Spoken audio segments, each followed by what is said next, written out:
Hello guys, good morning. તો અત્યારે અહીંયા સવાર પડી ગઈ છે અને વાગ્યા છે અત્યારના 9. તો અમે જાગી ગયા છીએ બધા. આજો આ બેઠી બેઠી હિંચકા ખાય છે આરામથી.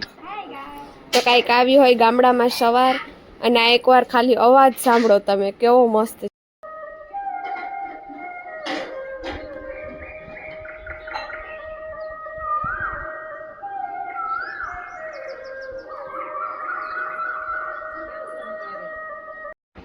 તો પછી કર્યો મેં મારો બ્રેકફાસ્ટ, પરોઠું, ચેવડો, અને આ છે મારી કોફી. પછી નાસ્તો કરીને અમે બધા ગયા હતા પાણી ભરવા. તો આયાનો નળ છે ને, આ જગ્યાનું નામ છે મોટો વડલો. પછી અમે બેસી ગયા હતા જમવાના. હતું જમવાનું કેરીનો રસ, ચણાની દાળ, ગામડાનું દહીં અને રોટલી ને ભાત. તો આ તો આજનું મારું જમવાનું. ચાલો જમી લઈએ. પછી અમે જમી કરીને નવરા થઈને અમે ગયા હતા મારા માસીબાની વાડીએ, એની કુંડીમાં નાહવા માટે.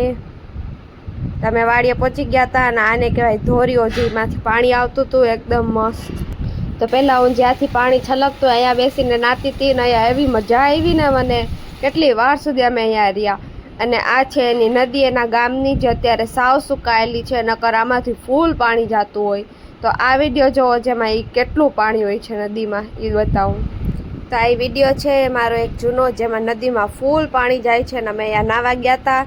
અને જ્યારે હું રાજ્યો આવું ત્યારે કાંઈ ના થાય ના જ બને કે જો મારું ચપ્પલ તૂટી ગયું વાડીમાંથી આવતા હતા. તો પછી અમે જતા હતા સાંજે ઘરે. હું કેટલાય વર્ષો પછી છકડામાં બેઠી, મને યાદ નથી. અને આટલા વર્ષો પછી બેઠીને, એટલે નાની હતી ત્યારે બેસતી, એ બધું યાદ આવી ગયું ને આમ એવી મજા આવી ને એટલા વર્ષો પછી બેઠી એટલે મને. પછી અમે ઘરે જતા હતા. તો આ છે સ્કાયનો વ્યૂ. એવું મસ્ત આખું સ્કાય ને થઈ ગયું હતું ને. પછી આવીને અમે થાકી ગયા હતા, તો અમે બહાર જમવા ગયા હતા. તો અમે લીધો તો ઢોસા અને ઉત્પમ, અને જમી કરીને અમે પીધી હતી પછી ફેન્ટા.